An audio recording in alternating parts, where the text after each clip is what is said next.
They say justice wears a robe, but that morning she wore only quiet eyes and a coat the color of charcoal. Judge Naomi Carter entered the East Bridge courthouse before sunrise, as she had for years. The sky outside was still fading from indigo to gray, and the columns of the neoclassical building rose above her like pillars of unkept promises. She moved through the marble halls not with the arrogance of authority, but with the weight of memory. Every tile had felt her footsteps before, as a public defender scraping together dignity for her clients, as a prosecutor demanding change from within, and now as the city's first Black woman to sit on its highest judicial bench. But that morning she didn't wear her robe. That morning she walked into her courtroom early, before the cameras, before the chatter, wanting only to read the docket in peace. Her presence wasn't meant to command, only to observe. No ceremony, no announcement. She had learned over decades that power does not need to shout when it knows who it is. The case was minor on paper. A 16-year-old boy charged with vandalism, caught with a spray can, some scattered accusations, a bond hearing. Nothing unusual except Naomi's instincts, those deep-rooted sensors refined over decades, stirred uneasily. Something was off. Outside the courtroom, her clerk greeted her with a strained smile. "Morning, Judge Carter. Sergeant Delroy is already inside. Said he wanted to ensure things move quickly." Naomi paused. The name scraped against something deep in her memory. Rick Delroy. She knew him. Everyone in Eastbridge law enforcement did. He was a third-generation cop, clean uniform, clean haircut, and a reputation dirty enough to fill drawers. Complaints followed him like shadows: use of force, intimidation, procedural violations. But they never stuck. The system around him absorbed them like rain into concrete. Naomi stepped into the courtroom quietly. She was not yet on the bench. No robe, no nameplate, just a woman in her early 60s with silver woven into her tightly pinned hair and a folder clutched calmly in her hand. Delroy didn't glance her way. "Let's get this started," he barked toward the clerk. "I don't have all day." Naomi's voice was measured. "Then I suggest you find the time." Delroy turned, eyes narrowing at her. There was a flicker of confusion, tried to place her. An assistant? A legal aide? Maybe a paralegal. Whatever she was, he didn't think she mattered. "You here for the defense?" he said, a smirk curling his lip. Naomi didn't reply. She walked past him to the side table, flipping open the file for the boy he'd arrested. But Delroy wasn't done proving his arrogance. "Hey," he snapped, "I'm talking to you." And then it happened. A slap, sharp, loud, unprovoked. The sound cut through the courtroom like a gunshot in church. It echoed against the walls, froze every breath, halted every thought. Even the fluorescent lights above seemed to hum louder in the silence that followed. Naomi didn't move. Her face stung, but she didn't lift a hand to her cheek. She only turned, slowly, deliberately. Her gaze met his, calm, centered, piercing. Delroy took a step back, surprised by his action, but unrepentant. "You people need to learn some damn respect," he muttered. Someone gasped. A pen clattered to the floor, and still, Naomi didn't blink. The bailiff at the back of the room, Marcus Hale, a mountain of a man with a soldier's posture, didn't reach for his weapon, but his hand hovered near his belt. Delroy stood tall, oblivious to the moment unraveling around him. "I don't care who you think you are."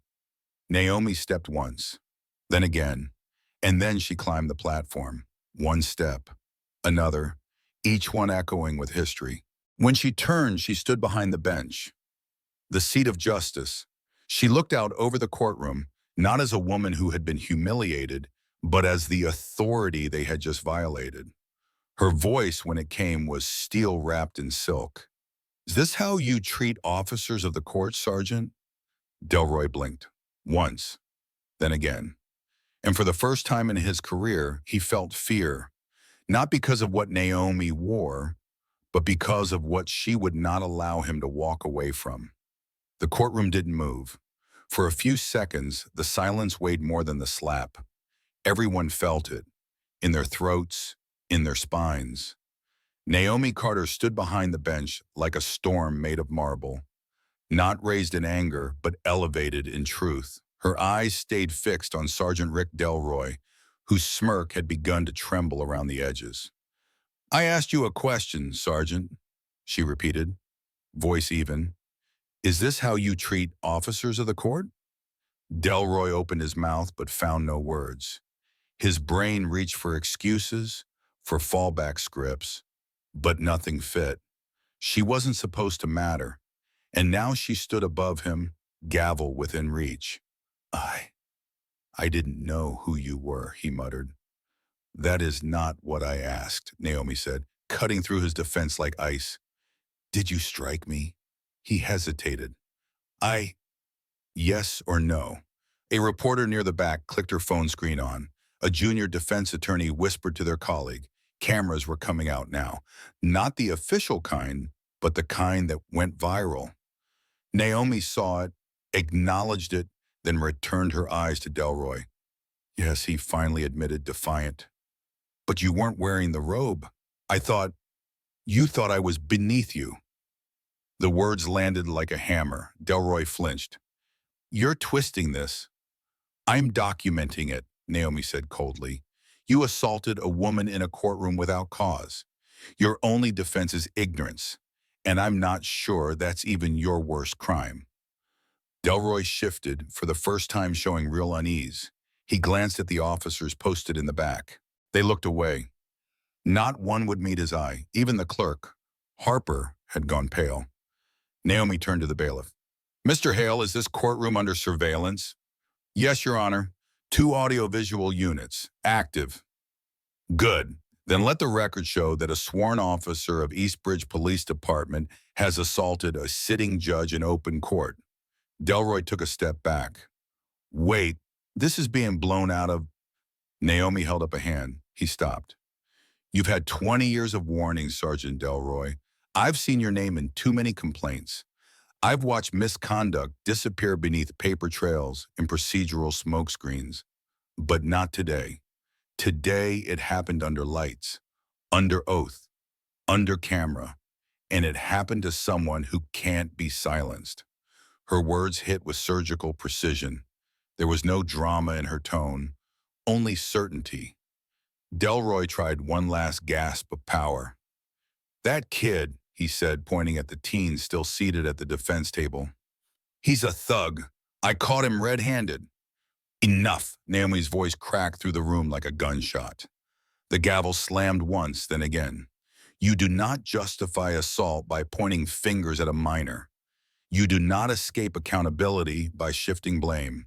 And you, Sergeant, are now under formal judicial review." The room buzzed with electricity. Someone from the gallery whispered, "She's doing it." Another muttered, "It's about damn time." Naomi turned to her clerk. "Ms. Harper, record this for the file. Officer Rick Delroy is to be placed under immediate temporary detainment, pending review by Internal Affairs.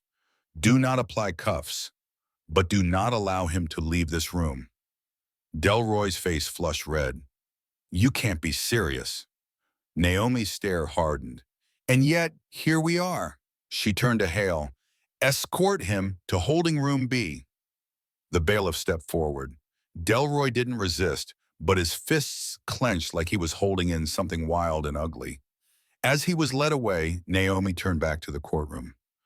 "I want this to be clear to every person here," she said, projecting her voice evenly across the room. "What just happened was not a miscommunication. It was not a mistake. It was a pattern made visible. This city has a problem, and as of this moment, that problem is no longer invisible." There was a beat of stunned silence. Then softly at first, a few people clapped, not out of celebration, but relief, recognition. Someone had finally said it. Naomi left the bench not as a woman wounded, but as a fuse newly lit. and the structure that had protected men like Delroy, it had just begun to crack. The air inside Naomi Carter's chambers that evening was heavy with tension, not fear, that had long since burned away. What remained was something quieter, colder: readiness. Agent Celeste Monroe stood across from Naomi, her dark blazer neatly buttoned, a folder in her hand already thick with evidence. Her partner, Agent Felix Reyes, leaned against the far bookshelf, arms crossed, eyes sharp and unwavering. "We pulled Delroy's personnel file," Celeste said. "It's cleaner than we expected."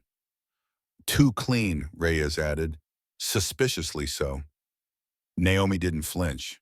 They'd been laundering his record for years, scrubbing the blood out of the paperwork. Celeste nodded. "We thought the same. But here's the problem. Every complaint against him, every single one, was either dismissed quietly or never reached review." Naomi leaned forward. "By whom?" Celeste opened the folder and tapped the page with a pen. "Your district attorney's office, Assistant DA Thomas Greaves, signed off on 5 of them." Naomi exhaled through her nose, controlled but fierce. Greaves, smug, silver-tongued, always too eager to side with law enforcement. She'd seen him in her courtroom a dozen times, all smiles and backhanded compliments. She had once called him slicker than marble in rain. Now she understood why. Reyes stepped in. "And it doesn't stop there. We dug deeper. Internal surveillance files, financials. One of the reports from 2019, a case involving a 17-year-old boy hospitalized during an arrest, was flagged for body cam tampering. The original video disappeared." Naomi's eyes narrowed. "And the final reviewer?" "Detective Michael Prescott," Reyes replied. "Now retired, but back then, he was Sergeant Delroy's training officer." Prescott, a name Naomi knew too well. She wasn't wearing her robe today. She wasn't here to preside. She was here to fight. Agent Celeste Monroe met her at the end of the corridor, a folder clutched to her side like a weapon. "We traced the burner phone used to send that threat," she said without greeting.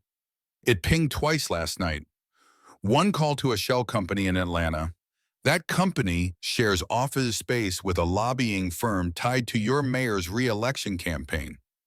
Naomi's jaw tightened. "The route goes beyond the police." Celeste nodded grimly. "Way beyond." Naomi stopped walking. "You said the company was flagged before?" "Twice in a corruption probe, buried. The second, 6 weeks ago, by a journalist." Naomi's eyes narrowed. "Jessica Lane?" Celeste hesitated. "Yes, found dead in her car 2 days later. Ruled out an overdose. No known drug history." Naomi's silence was colder than any shout. "We pulled her files," Celeste continued. "She was investigating the same shell company, same DA's office, same missing body cam footage from 2019. Naomi turned and looked out the courthouse window. The city glinted beneath the rising sun, its skyline polished and hollow. She had spent 3 decades believing justice was buried, but reachable. Now she knew better. It had been caged. She whispered, "Then we ripped the door off the cage." At 10 o'clock a.m., she stepped into the courtroom not as a judge, but as a citizen called to a public hearing, one she had demanded. Inside, the press sat along the back row. Assistant DA Thomas Greaves stood beside a pale, rigid man from the ethics board named Elliot Parrish. He wore a gray suit and the expression of a man sent to deliver damage control in soft tones. Parrish began. "Judge Carter, we've received your motion to voluntarily recuse yourself from the Delroy case. We're here to clarify the record." Naomi interrupted, voice steady. "I am recusing myself, not because I am compromised, but because I refuse to allow this case to be quietly diluted behind closed doors." She turned toward the cameras. "I am also submitting a request to elevate the Delroy case to special federal review." along with a motion for the investigation of all cases involving Sergeant Delroy and ADA Greaves in the last decade. Greaves stiffened. "This isn't the forum to—" "I'm not suggesting corruption," Naomi said. "I'm proving it." She handed a folder to Celeste, who opened it between them. Inside, 3 internal complaints were signed and dismissed by Greaves. 2 sealed memos related to missing body cam evidence, a 2018 court transcript where the defense was pressured into a plea, and financial records tying a city-endowed legal fund to Delroy's private defense. Greaves tried to speak. Naomi didn't let him.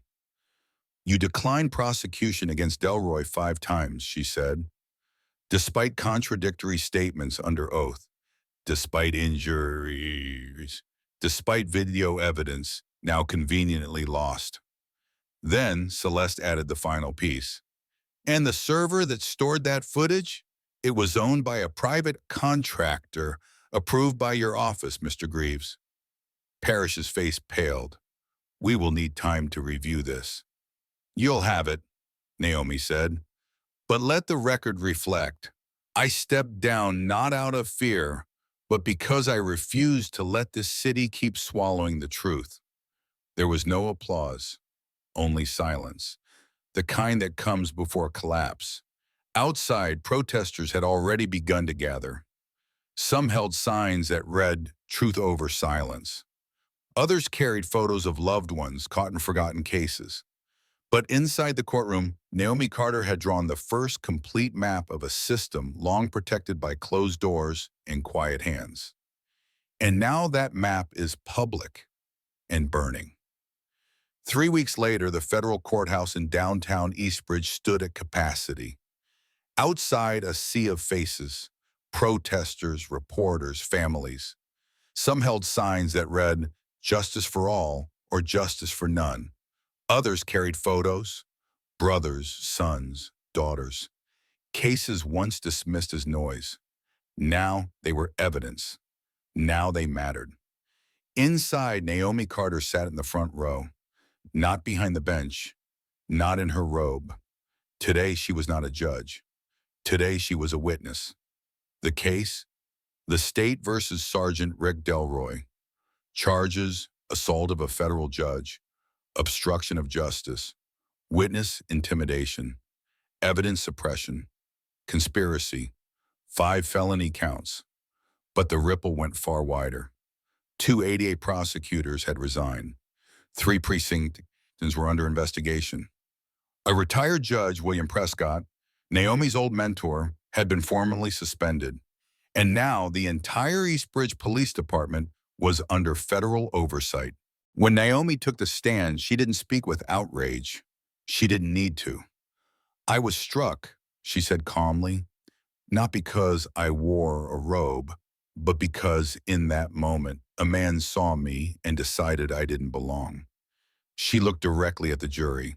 But what truly shook me was not the slap. It was the realization that the system I'd served all my life would have let him walk away again if not for who I happened to be. Her voice never broke, but it did something else. It held the room still. When the verdict came, guilty on all counts, Naomi didn't celebrate. She simply closed her eyes and exhaled. There were no victors here, only truth and accountability. A week later, the State Judicial Review Board reconvened. Naomi stood before them once more. "I am submitting my resignation," she announced. A collective murmur rippled through the chamber. "I believe in the law.